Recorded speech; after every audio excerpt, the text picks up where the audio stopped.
After 93 weeks of doing our church services online only during the height of the pandemic during 2020 and 2021, it feels so good to be together today to celebrate our 48th anniversary. Now, I got to tell you, since I am officially in my 8th year as the senior minister here at U of A, I can testify that doing church ministry during a pandemic absolutely positively should be counted in dog years. In fact, I was just thinking about how this time last year, we were doing everything in our power to get us back in the sanctuary, and it was a monumental undertaking.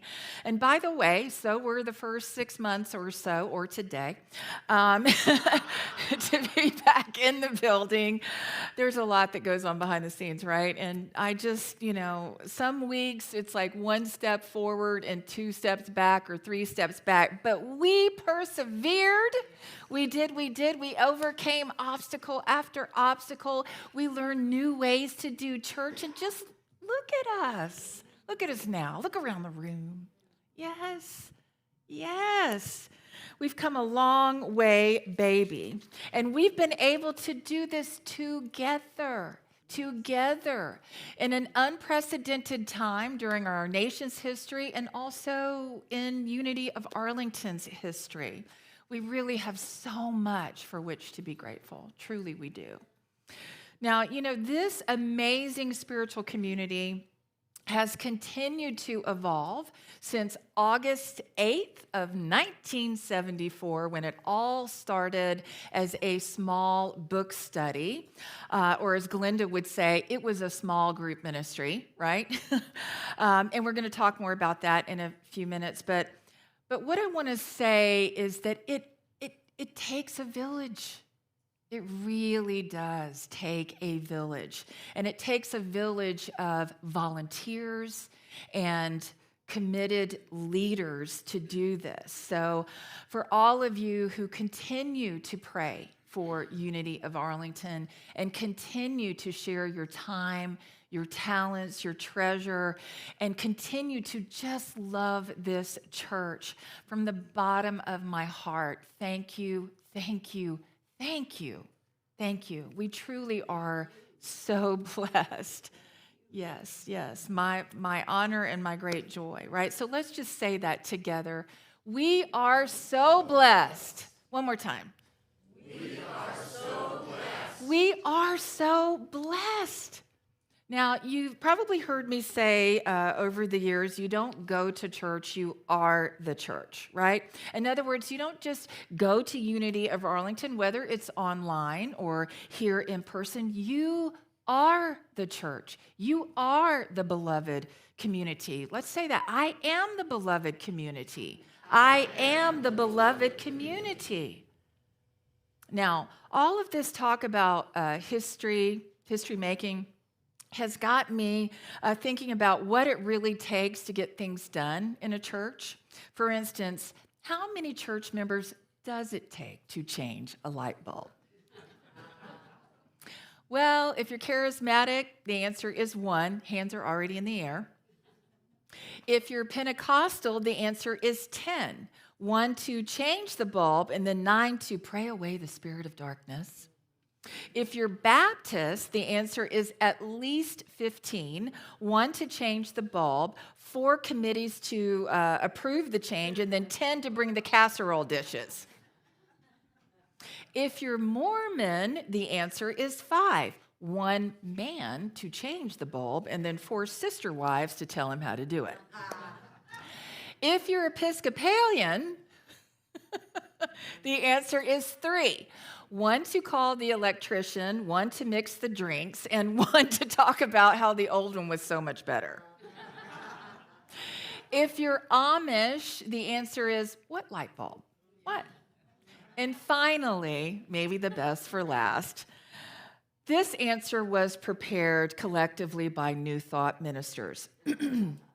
We choose not to make a statement either in favor of or against the new light bulb. However, if on your spiritual path you found that the light bulb works for you, that's fine.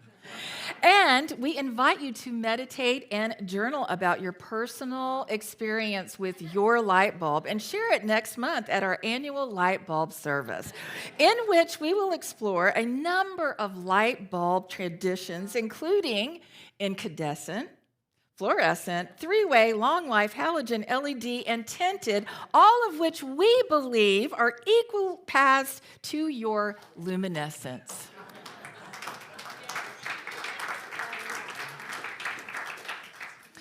This light bulb moment was brought to you to help make a lighthearted moment about the point of change.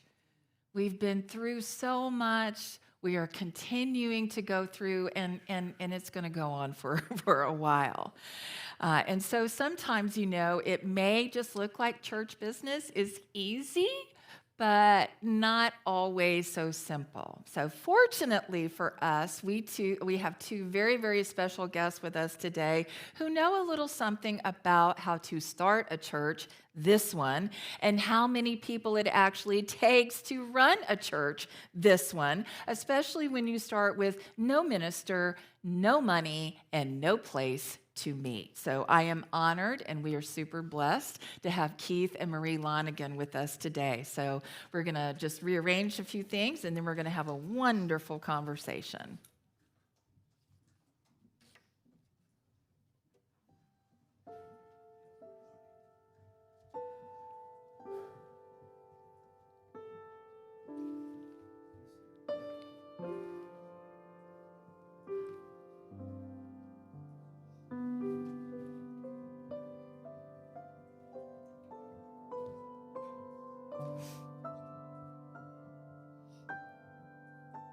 Sit here. You sit here.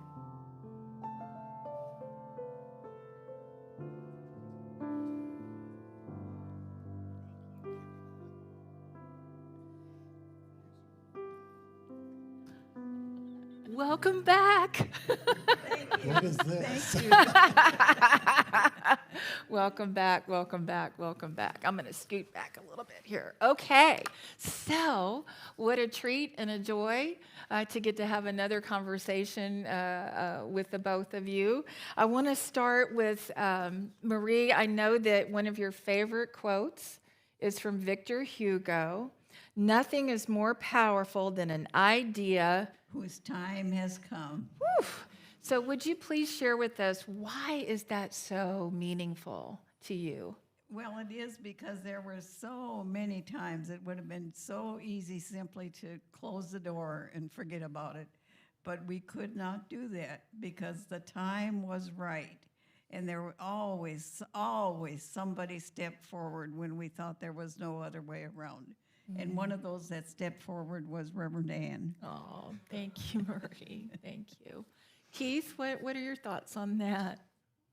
This morning when we opened up, I thought, what a difference this 48 years has made. When we were meeting in our house, and the doorbell rang, and Marie went to the door, come on in. What a deal. And she did that 6 times, and we had a group meeting. And I thought about that this morning when we opened up here, what a difference the 48 years have made.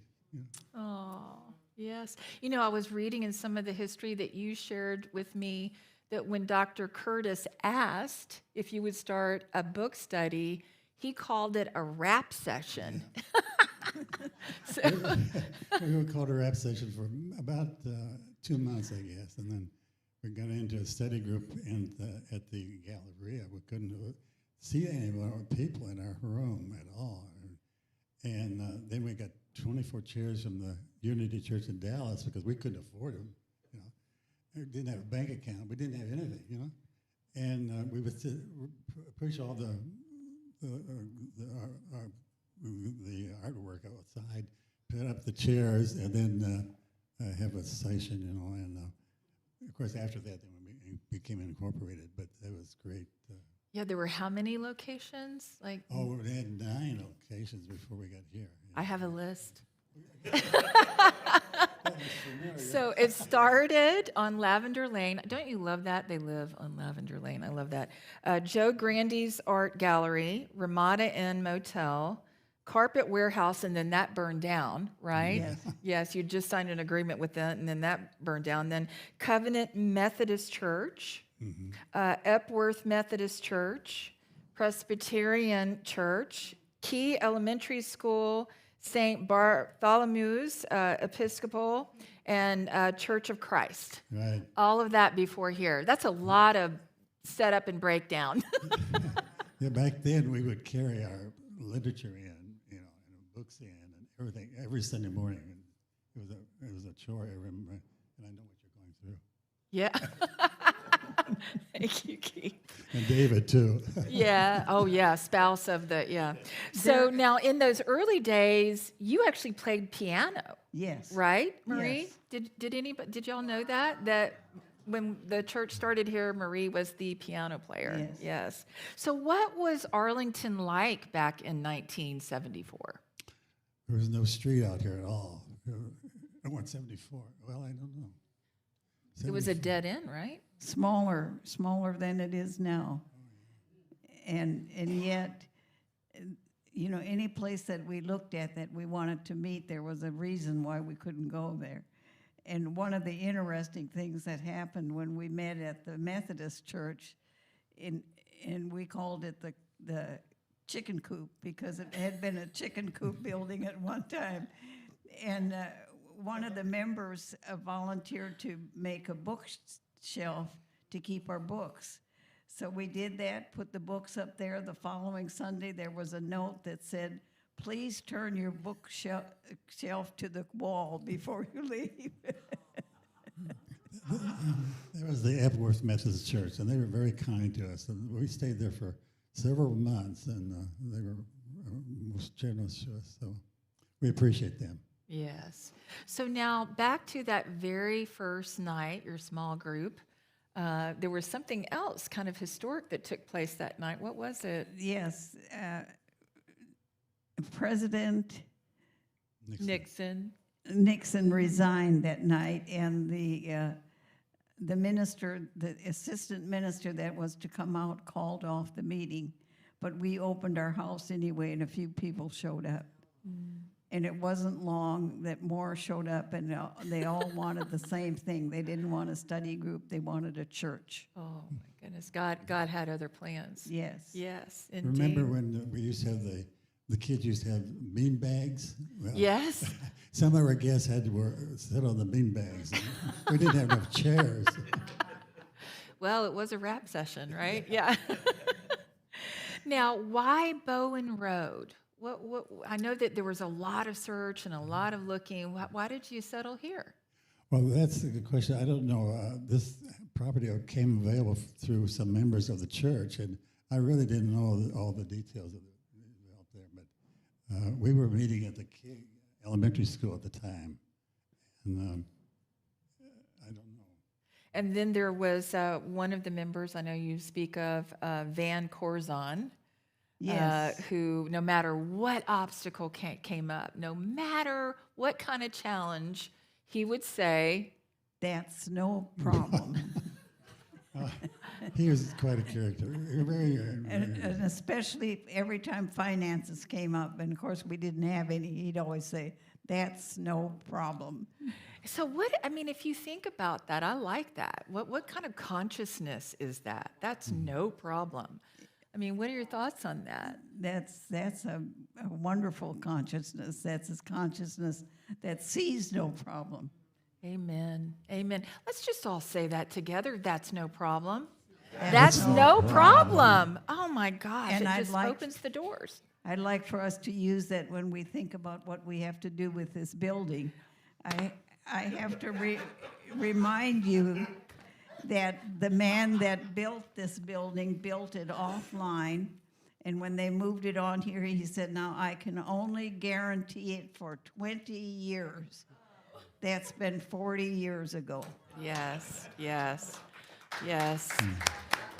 They've done their job. They've done well. Yes. And we're grateful, but they are tired, right? Yeah. Yes. So you would like to see something else? What would you like to see, Marie? Well, I'd like to see us go ahead and do what we need to do and know that if it's finances, that's no problem. Amen. Amen. Amen. Amen. Okay, I want to shift gears here for a minute, and I'd like to talk about oneness and the message of unity and what your thoughts are on this beautiful message and the world and how the world needs to hear this. What say you? Of course, Marie was attending a class. I didn't know anything about this. She'd sneak off at evening and go to these classes. And one day she brought home a tape, a cassette tape. She said, "Why don't you listen to this?" Well, I didn't want to listen to the tape. Dang, I was Presbyterian. But then one of her teacher told her about the Unity Church in Dallas on Greenville Avenue, and that's where we started to go over there. And I thought, oh my gosh, he talked right to me, and I got out of the car and I said, "Did you tell him I was coming?" And she said, "No." That was Dr. Curtis. Yes. And then, of course, later on, he built a new church on Forest Lane, and I helped him move and establish that church, and the rest was hers. So. Yes, and then one day he said, "How would you feel about starting a book study in Arlington?" Yes, yes. And it was so interesting because the first thing everybody said was, "We don't want a book study, we want a church." And of course, we had no money, no minister, and no place to meet. And I think we mentioned this already, that we met in 9 different places before we found this property. And people found us. This was before all of the cell phones and whatnot, but people always found us, right? Yes, yes. You know, I think it's worth mentioning as well, particularly over these pandemic years, one of our saving grace is that we have no mortgage. You know, there were a lot of churches that struggled with that deeply during this period of time. Yes. So what a blessing that is. We did some financing there, which was real unique. We would borrow from the congregation. We would sign notes with the congregation. Mm-hmm. Because no bank would want us, bunch of goods down here. I didn't know that. So we just turned around to the congregation and they financed us. So. Initially, right? Yeah. And then with GLC, once we purchased that, there was a note on that because I know that changed hands several times. We got more modern then. Right. And paid it off. Yeah. And paid it off. We were incorporated. Yes, I know. Do you know, I read in some of the history, Keith, that you were the first to actually call for a board, to actually form a board. That came from your presentation. Yes. Dr. Curtis had a couple of ministers coming through for us to try out and whatever. And so we decided one evening, we better get incorporated. We don't have anybody to talk to. I mean, So we called the congregation together, the group, and they wanted to form a board. And so I acted as a temporary person and formed the board. And then the board voted, and Marie was president, and Joanne was her backup, and then we had an attorney that was a member. And so he took the papers, filed the papers, and we became incorporated in 1976. And then the minister showed up, and we had the first service shortly after that. But we had somebody to talk to. We could always talk to her. So you were the board president and the pianist. Yes. So is there anything else that either of you would like to share with us? Yeah, I want to thank those people that came the first night. There's 6 people, plus ours too. But from there on, I know they just meant so much to us. There was knock on the door, and somebody come in. We don't even know who they were. Well, we knew, but not all of them. But I want to just thank those people. I don't think they are here today, but I know there are 2 or 3 that will be watching online. Yeah. Also, I would just like, if you were a former board member at Unity of Arlington, or if you were a current board member for Unity of Arlington, would you please stand? Yes.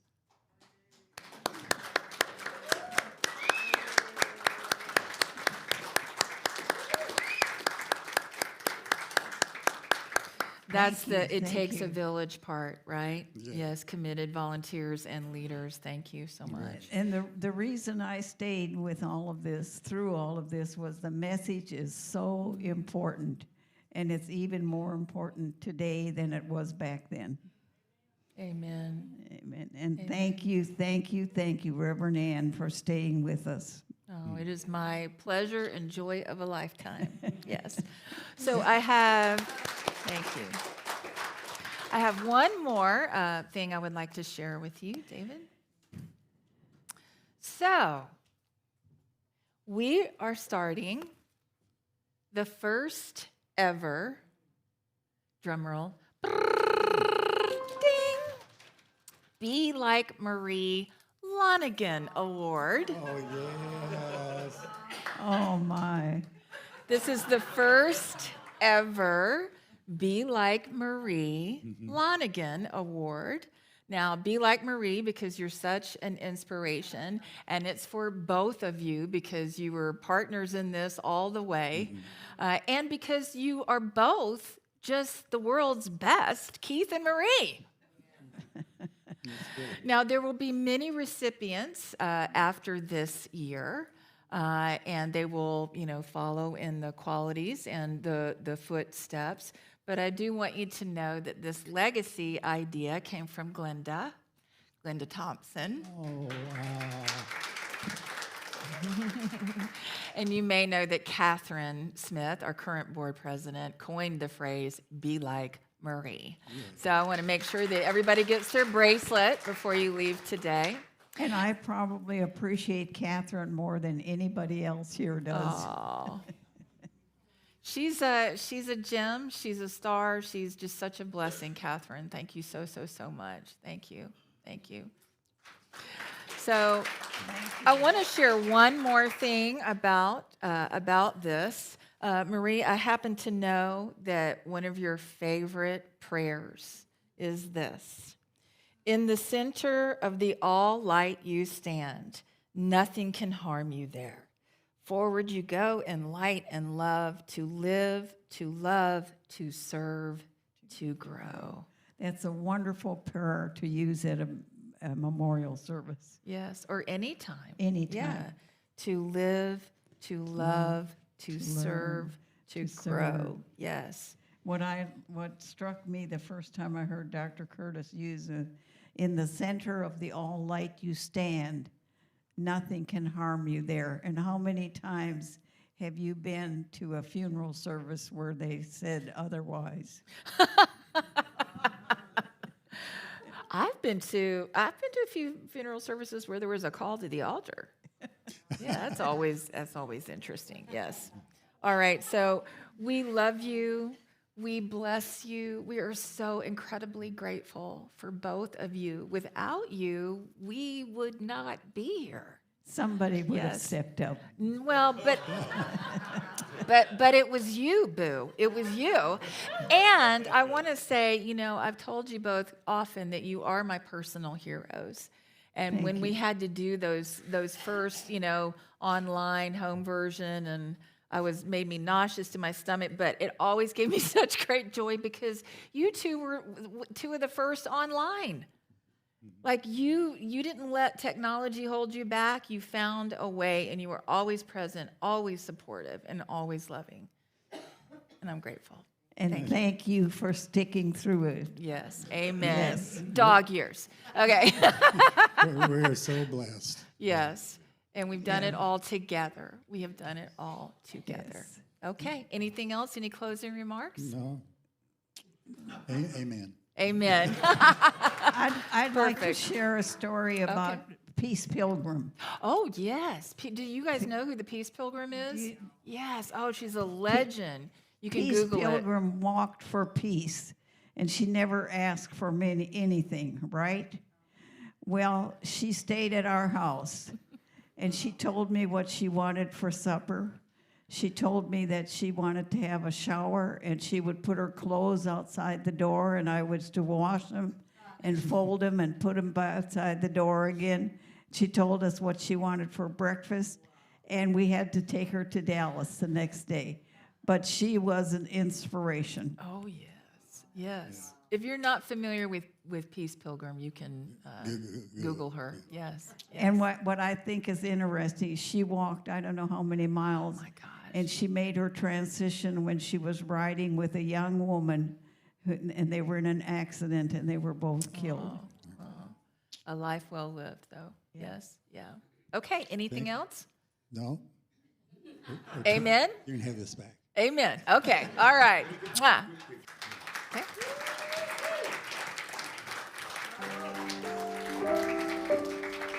Okay.